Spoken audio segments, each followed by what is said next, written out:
হাসপাতালের প্রবেশ পথেই চিকিৎসকের মতো রোগীর এক্স-রে ফিল্ম দেখছেন দালাল চক্রের এক সদস্য। ফিল্ম দেখার পর রোগীকে জানান এই হাসপাতালে চিকিৎসা নেই। পরবর্তীতে ওই রোগীকে অন্য একটি বেসরকারি ক্লিনিকে নিয়ে যায় ওই দালাল চক্রের সদস্যরা।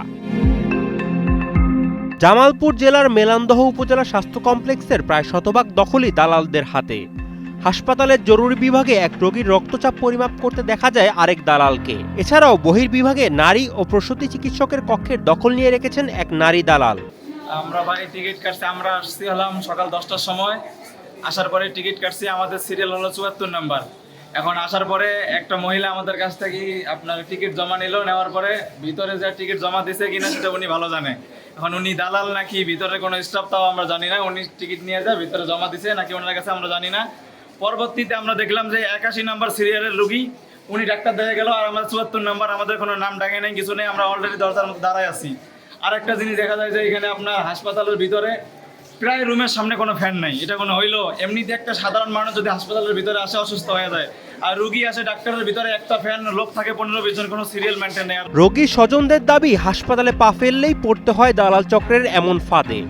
হাসপাতালের পাশেই বেসরকারি হাসপাতাল ক্লিনিকে কৌশলে রোগী নিয়ে যায় দালাল চক্রের সদস্যরা। দরিদ্র ও অসহায় রোগীদের প্রতারণার ফাঁদে ফেলছে দালালরা। মেলান্দহ সরকারি হাসপাতালে বর্তমান এমন একটি পরিস্থিতি দাঁড়িয়েছে যে একটা রোগী, মুমূর্ষ রোগী যদি আমি নিয়ে যাই তাহলে দেখা যায় যে বিভিন্ন দালালের চক্রে পড়তেছে এবং কি তারা বিভিন্ন জায়গায় বিভিন্ন ক্লিনিকে ব্যবসা বাণিজ্যের জন্য নিয়ে গেছে। বান্ডেল থাকলে প্রতি সেনমানিতে টাকা বাঁচবে। বিকাশ সেনমানি বান্ডেল কিনে জিতুন প্রতি লেনদেনে। হসপিটালের সামনে প্রাইভেট ক্লিনিকের যে ক্লিনিকগুলো আছে সেখান থেকে আপনার একাধিক তারা দালাল চক্র যে ইডে আছে তারা মানে বহন করে, এবং পাশাপাশি তারা ওই হসপিটালের ভিতরে কোনো রুগী গেলে সেখান থেকে তারা ওন থেকে নিয়ে ওই সরকারি হসপিটালে নিয়ে প্রাইভেটে চিকিৎসা করায়।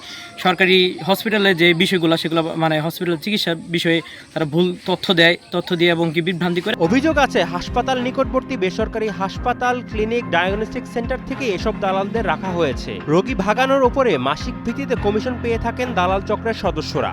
তবে সুনির্দিষ্ট অভিযোগ পেলে দালালদের বিরুদ্ধে ব্যবস্থা নেবেন বলে জানান উপজেলা স্বাস্থ্য কর্মকর্তা। আমরা সর্বদাই স্বাস্থ্যসেবার ব্যাপারে সচেতন। আমরা চাই সুস্থ সুন্দরভাবে স্বাস্থ্যসেবা হোক। সেই ক্ষেত্রে যদি স্বাস্থ্যসেবাকে প্রতিবন্ধকতা সৃষ্টি করে কথিত দালাল চক্র, আমি আপনাদের কাছে অনুরোধ রাখবো এই দালাল চক্রের সুস্পষ্ট নাম সহ আপনারা পত্রিকায় লিখেন, আমাদেরকে জানান, লিখিতভাবে আমাদেরকে প্রমাণ সহ দেন। আমরা অবশ্যই এই দালাল চক্রের ব্যাপারে সক্রিয় ভূমিকা রাখার চেষ্টা করব এবং আমরা পরবর্তীতে আইন শৃঙ্খলা বাহিনীরও সাহায্য যাব। আমরা চাই হাসপাতালের স্বাস্থ্যসেবা যেন কোনো অর্থেই ব্যাহত না হয়। জনগণের জন্য নির্মিত সরকারি হাসপাতালে দালালদের দৌরাত্মে সাধারণ মানুষের নাবিশ্বাস অবস্থা।